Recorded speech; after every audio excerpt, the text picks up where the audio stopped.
Hey, today, how you doing? I decided, that was weird. Hey, today, how you doing? But no, seriously, how are you doing? And today I decided to feature 10 tools that every guitarist who wants to make their own guitar sound great, and this is according to Dan Irwin, someone who knows a hell of a lot more about guitar than myself, the kits that he offers through, I think it's,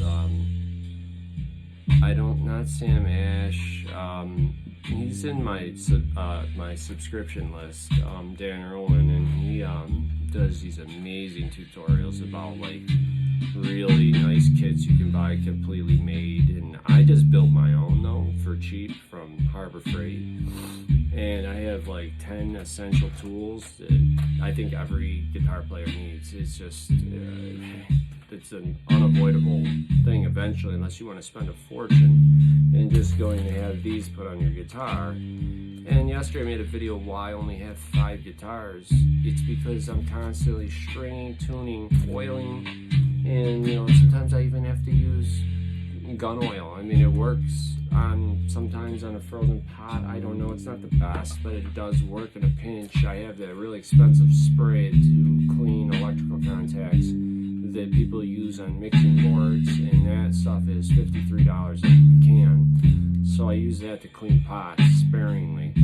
But the tools, the hardware that I need is like, first of all, I gotta have something that reads metric and standard, because I set things up English and metric depending on the guitar, the vintage, whatever it is, what brand. When I set my radius, a lot of guys just use these radius gauges and radius gauges and radius gauges. Well, I take measurements and do the math across a fretboard drawing, and then I can see where my saddle height needs to be based off the real radius of the guitar neck. And I establish whether a neck is gotta be, the truss rod needs to be tightened or loosened by using the second tool, which is a real, like a heavy straight edge that is dead straight. So if I take my Kramer, and it's most important only between the frets of, like, you can go between your, the top part of 12 inches of your guitar can tell you a lot, and so can the middle. So as you slide your straight edge, you should see where on the frets, if there's gaps or high or low spots. And I am looking at mine, and it is pretty much dead nuts flat. I mean, it is perfectly level. However, another guitar may be different. Now this one, the signature model they made me, they got a really fancy truss rod in there, and it can adjust in 2 ways. It's a radius truss rod, and I'm curious to see if I have gotten this straight or I have some relief in the neck, too much relief, and I need to tighten the truss rod. Righty tighty, lefty loosey. Sounds corny, but if I turn that truss rod, which is up here for you, those of you who don't know, the truss rod, and one of my favorite tools for adjusting truss rods are the Bondus tools. They're expensive Allen wrenches, like 80 bucks a set, I swear, but they go down in the spots that you can't get other tools, especially if you remove the string tree, and you can tighten and loosen. And if you're using more than like a screwdriver's turn of strength, you're probably going to be distorting or wrenching or ruining your you don't want to have to make adjustments so hardcore on a truss rod. So a little bit goes a long way. You have to check constantly and recheck your radius after. And I just measure at the 12th fret, and I start looking at my string heights where they were before and where they are now, and from the fret and to the bottom of the string, and I can calculate where how the radius needs to be structured and how much tension or relief based on the straight edge. My most common tool is just something I made, is just a neck rest for a guitar. I don't have a fancy jig. I use a carpet sample that I have on top of my amp over there from my rack from Home Depot, and it was free, and it just keeps the back of the guitar from getting scratched when I put it on this table to work on it. I don't use it out. I have a beautiful workshop in the garage, but this time of year I do my work inside. It's very clean and people's guitars get taken care of really nicely. And the next tools that are very important are like a string winder. I mean, common sense, just guitars without locking tuners, you know, you want to tie them the old-fashioned way, you know, string over and under and turn and lock it and make your strings lock by effectively building a knot on the tuning peg. And, you know, always tune up to your note. That's the way gears are meant to stay. Then your tuner won't roll backward from bending on the string. It won't unwind the tuner. If it's turned forward into that locking position forward, if you back it off to tune it, that's wrong. You got to tune up to the note, and that's it.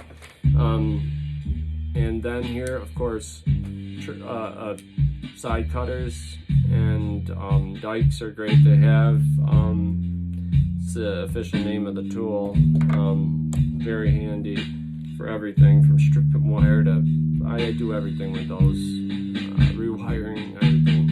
And then, yeah, as brutal as this looks, this tool is, you know, you definitely need a razor knife. I mean, that's essential. And then, last but not least, you need your small tools, which I keep in this nice little jar.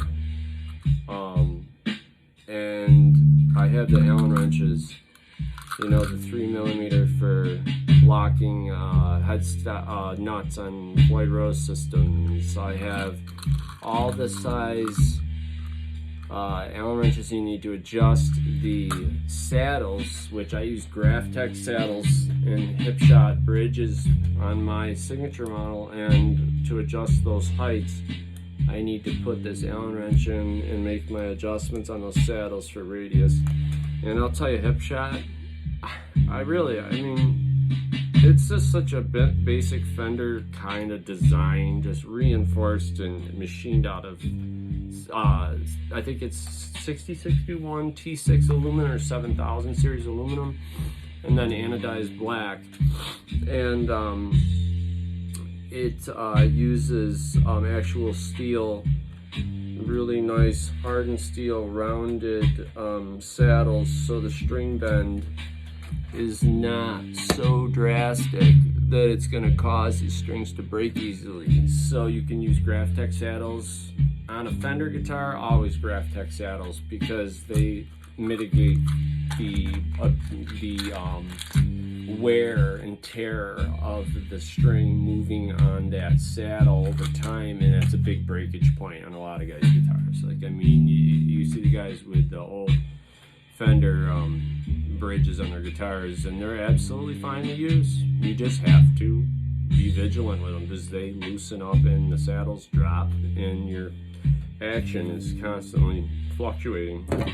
So it's like a constant. That's why, I mean, having 5 guitars is plenty in a fleet, believe me.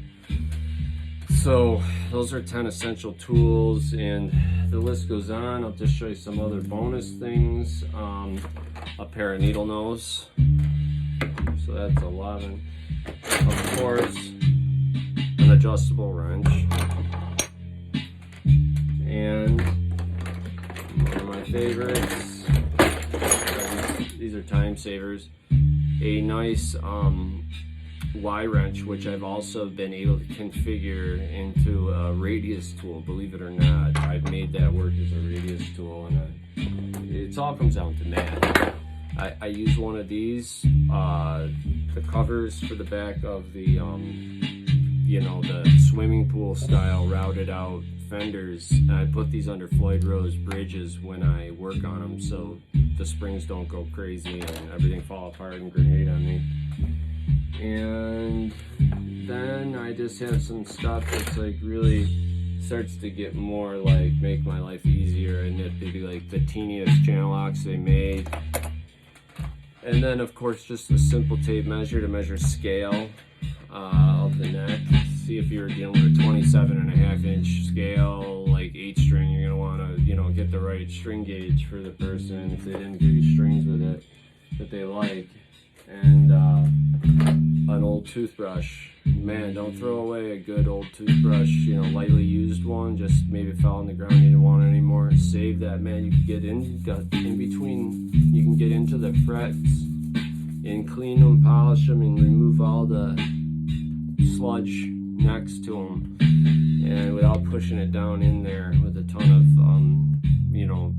oils and stuff, loosening up the tang of the fret where it goes into the wood. You don't want to saturate that area. I try to keep that dry and clean that as quick as possible. I let these necks, people just soak these necks on all these oils, and it's like, you got a little at a time, and you can always add more, but you can't take it away. You don't want to saturate a really thirsty guitar like a sponge and have the neck just go haywire on you. You want to introduce those kind of lemon oils or whatever you're using slowly. So those are some tips for guitar tech work, which I do. You can always email me, send me a guitar. I'll be happy to work with you. I'll work with you on virtually if you want to set up a Zoom call, and I'll help you that way. And you can just give me some money in my PayPal or something, and we'll call it a day if I can help you. Only if I can help you. If I can't help you resolve your problem, then you don't have to pay me. But if I fix a problem, maybe you could throw me a few bucks, and just subscribe would be really cool. If you made it this far, please subscribe, because I got a lot of good knowledge. I've been in a ton of bands, and I know a lot of people, from Zach Wild to the guys in Mastodon I grew up with, to all kinds of bands. So talking to those people, and Robert Fripp helped set my strap height up for me. So I've talked to a lot of really important people, and that means a lot to me. Their words are very encouraging, and they told me to get this thing going because I've dealt with them for years. And Nicholas Galusis, the chairman of the Guitar Institute at Rochester Eastman School of Music, is the one who got me introduced to Robert Fripp over the phone, and he has been really a big inspiration in the past. I haven't talked to him. I don't know how he's even doing. I hope well. I'm talking about him, and I haven't even talked to him in a while. So, but they're there if I need them. So, anyway, you have a great day, and thanks for checking in again with Pink Metal Guitar. Appreciate it.